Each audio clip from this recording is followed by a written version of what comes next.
everyone, welcome to Learning Desi. Today we will do the question answer of साहित्य सागर chapter 5 that is अपना अपना भाग की। Start करते हैं। अभ्यास माला का पहला अवतरण। हाथ पकड़कर जरा बैठने के लिए जब जोर से बैठा लिया तो और चारा ना रहा। सनक से छुटकारा पाना आसान ना था और जरा बैठना भी जरा ना था। पहला क्वेश्चन है, लेखक और उसका मित्र कहाँ और क्यों बैठे थे? तो इसका उत्तर है, लेखक और उनका मित्र नैनीताल घूमने गए थे। वहाँ पर वह एक पर्वतीय सौंदर्य को देखने के लिए सड़क के किनारे एक बेंच पर बैठ गए। सेकेंड क्वेश्चन, नैनीताल की संध्या के विषय में लेखक ने क्या बताया है? तो उत्तर है, लेखक ने बताया है कि नैनीताल की संध्या मनमोहक थी। बहुत ठंडी होने के कारण पूरे वातावरण में कोहरा छाया हुआ था। उस समय नैनीताल की सुंदरता अत्यधिक शोभायमान प्रतीत हो रही थी। तीसरा प्रश्न है, वहाँ बैठे बैठे लेखक क्या चाहता था? उसके मित्र ने क्या किया और क्यों? तो उत्तर है, नैनीताल की संध्या के समय लेखक बेंच में बैठे हुए अपने मित्र का इंतज़ार कर रहे थे। उनका मित्र वहाँ थोड़ी देर तक नहीं आया क्योंकि वह चाहता था कि लेखक वहाँ पर बैठकर नैनीताल की सुंदरता का अनुभव कर सके।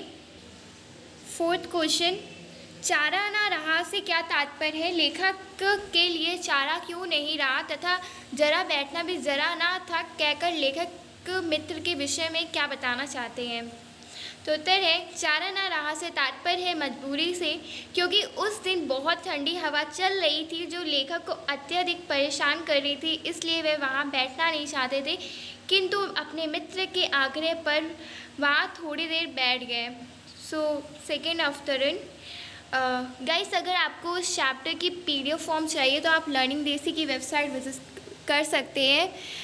वेबसाइट का लिंक मैंने डिस्क्रिप्शन में प्रोवाइड किया है, आप वहाँ से एक्सेस कर सकते हैं। दूसरा अवतरण है, वहाँ हमें ना देख पाया। वह जैसे कुछ भी ना देख रहा था, ना नीचे की धरती, ना ऊपर चारों ओर फैला हुआ कोहरा, ना सामने का तालाब और ना एकानी दुनिया। वह बस अपने निकट वातावरण को देख रहा। पहला प्रश्न है, प्रस्तुत वाक्य किसके द्वारा कब कहा गया है तथा कहने का क्या प्रयोजन था? तो उत्तर है, प्रस्तुत वाक्य लेखक द्वारा कहा गया है जब उन्होंने उस घने कोहरे में एक लड़के को अपनी ओर आते हुए देखा। वह लड़का उस कोहरे को चीरता हुआ लेखक की ओर आ रहा था। उस ठंड में वह लड़का केवल फटी कमीज पहने हुए था, इस कारण लेखक ने उस लड़के के बारे में बताया है। दूसरा प्रश्न है, बालक कौन था? वह कहाँ से आया था? तो उत्तर है, बालक एक पहाड़ी था। उसकी उम्र लगभग 11 या 12 वर्ष की थी। वह नंगी पैर था और बाल उसके घने और घुंघराले थे। वह अपने गांव से भागकर नौकरी की तलाश में आया था। तीसरा प्रश्न है, पहली नज़र में दोनों को कैसे लगा कि बालक गरीब है? तो उत्तर है, जब लेखक और उसके मित्र ने बालक की ऐसी दशा देखी तो उन्हें पता चल गया कि वह बालक अत्यंत गरीब है। चौथा प्रश्न, वह बालक क्या चाहता था? उसने अपने विषय में क्या बताया? तो उत्तर है, वह पहाड़ी बालक अपना पेट भरने और सिर छुपाने के लिए एक नौकरी चाहता था। उसने अपने विषय में लेखक को बताया कि उसके गांव में उसके माता पिता और 2 भाई बहन हैं जो भूख के कारण रोते रहते हैं। इस कारण वह वहाँ से भाग आया है। तीसरा अवतरण, दुनिया सो गई, तू ही क्यों घूम रहा है? बालक मूक फिर भी बोलता सा हुआ सा चेहरा लेकर खड़ा रहा। पहला प्रश्न है, मूक शब्द से क्या तात्पर्य है? लेखक ने प्रश्न सुनकर भी उसका उत्तर क्यों नहीं दिया? तो आंसर है, मूक शब्द से का अर्थ है चुपचाप। बालक अत्यंत भूखा एवं थका हुआ था, साथ ही वह अपने सामने आने वाली परेशानियों से परेशान था, इसलिए वह वहाँ मूक खड़ा रहा। दूसरा प्रश्न है, लेखक तथा उसके मित्र को बालक के विषय में क्या पता चला? तो उत्तर है, लेखक तथा उसके मित्र को बालक के विषय में यह पता चला कि वह बालक लगभग 10 या 12 वर्ष का है उसे एक नौकरी की तलाश है तथा वह 15 कोस दूर से अपने एक मित्र के साथ वहाँ आया हुआ है। तीसरा प्रश्न, वह बालक घर से क्यों कर आया था, उसके साथ कौन आया था, वह साथी कहाँ था। उत्तर है, घर की आर्थिक स्थिति ठीक ना होने के कारण वह अपने एक साथी के साथ घर से भाग आया था। वह साथी मर चुका था क्योंकि उसके मालिक ने उसे बहुत पीटा था। चौथा प्रश्न, बालक के विषय में सुनकर लेखक के मन में कैसे भाव उठ रहे थे। लेखक तथा उसका मित्र बालक को लेकर कहाँ गए और उसका क्या परिमाण रहा। उत्तर है, बालक के विषय में सुनकर लेखक के मन में दया का भाव उठ रहा था। लेखक तथा उसका मित्र बालक को वकील साहब के यहाँ नौकरी दिलवाने ले गए, परंतु वकील साहब ने उसे नौकरी पर रखने से मना कर दिया। चौथा अवतरण, अजी ये पहाड़ी बड़े शैतान होते हैं, बच्चे बच्चे में अवगुण छुपे रहते हैं। आप भी क्या अजीब है, उठा लाए कहीं से, लो जी ये नौकर कर लो। पहला प्रश्न, वकील साहब के मन में बच्चे के प्रति क्या आशंका थी। तो उत्तर है, वकील साहब के मन में बच्चे के प्रति यह आशंका थी कि वह बच्चा पहाड़ी है। पहाड़ी बच्चे बहुत ही शैतान होते हैं, बच्चे बच्चे में अवगुण छुपे रहते हैं और अगर नौकर बना लिया तो वह अगले दिन क्या क्या लेकर गायब हो जाएगा। दूसरा प्रश्न, वकील साहब जब होटल के कमरे से उतरे तो उनकी वेशभूषा क्या थी, वह कैसा अनुभव कर रहे थे। उत्तर है, वकील साहब जब होटल के कमरे से उतरे तो उन्होंने एक कश्मीरी दोशाला लपेटा हुआ था और मोजे चढ़ाए हुए थे, पैरों में चप्पल थी। तीसरा प्रश्न, वकील साहब में बालक के साथ कैसा व्यवहार किया तथा क्यों। उत्तर है, वकील साहब ने बालक के साथ बुरा व्यवहार किया क्योंकि वह अनजान बालक था। चौथा प्रश्न, वकील साहब किस प्रकार के व्यक्ति थे, उनके व्यक्तित्व का परिचय दीजिए। उत्तर है, वकील साहब स्पष्टवादी, स्वार्थी, अविश्वासी तथा क्रूर स्वभाव के थे। वे किसी की मजबूरी नहीं समझते थे, इसलिए उन्होंने लड़के की मदद नहीं की थी। अवतरण पाँचवा, बालक कुछ ठहरा, मैं असमंजस में रहा, तब वह प्रेत गति से एक ओर बढ़ा और कोहरे में मिल गया। हम भी होटल की ओर बढ़े, हवा तीखी थी हमारे कोटों पर, तो फोटो को पार कर बदन अब में तीर सी लगती थी।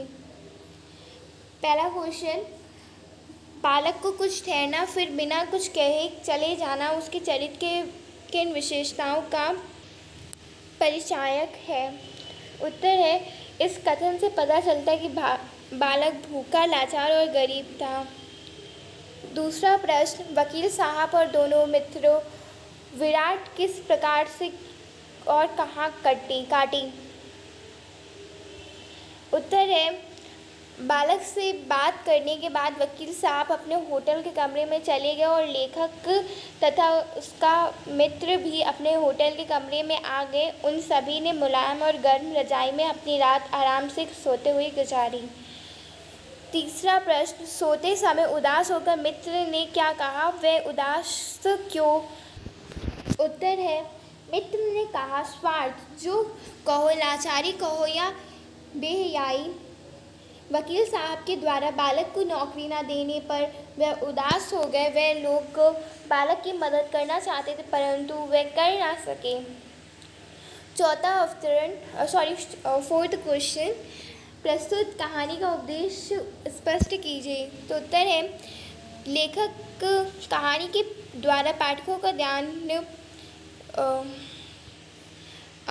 ईश्वर की जगह बालक की समस्याओं की ओर आकर्षित करना चाहते हैं। उसका उपदेश है कि हमारी सहानुभूति उस गरीब और असम्य वर्ग के साथ जुड़ जाए। सिक्स्थ अवतरण जो लास्ट है, मरने के लिए उसे वही जगह, वही 10 बरस की उम्र और वही काले चित्रों की कमीज मिली कि दुनिया ने बस यही उपहार उसके साथ छोड़ा था। पहला प्रश्न है, मोटर में सवार होते समय लेखक और उसके मित्र ने क्या समाचार सुना। तो उत्तर है, मोटर में सवार होते समय लेखक और उसके मित्र को ये समाचार मिला कि पिछली रात एक पहाड़ी बालक सड़क के किनारे पेड़ के नीचे आकर मर गया। दूसरा प्रश्न है, उन लोगों को कैसे पता चला कि मरने वाला वही बालक था? तो उत्तर है, उस बालक की उम्र 10-12 साल थी और वह उसकी मृत्यु उस बालक की उम्र 10-12 साल थी और उसकी मृत्यु उसी स्थान पर हुई जहां लेखक उससे पिछली रात में मिला था।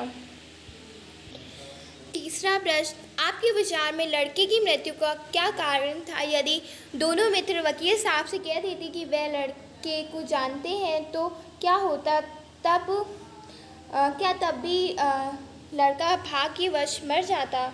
तो उत्तर है, मेरे विचार में लड़के की मृत्यु का कारण नैनीताल की सर्दी होगी। यदि दोनों मित्र वकील साहब से कह देते कि वे बालक को जानते हैं तो वकील साहब उस बालक को नौकरी में रख लेते और उसकी मृत्यु ना होती, क्योंकि वह भाग्यवश नहीं अकाल मौत मरा था।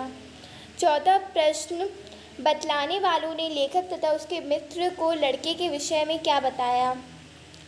तो उत्तर है, बतलाने वालों ने बताया कि पिछली रात एक 10-12 वर्षीय बालक की मृत्यु हो गई है। सो चैप्टर फिनिश हो गया।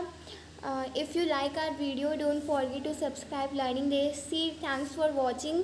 अगर आपको साइंस आगे किसी और चैप्टर पे मेरी नेक्स्ट वीडियो चाहिए तो आप प्लीज़ कमेंट करके बताइएगा। If you want the PDF form of this chapter, then I have provided the link in the description box. You can visit our website. Thanks for watching.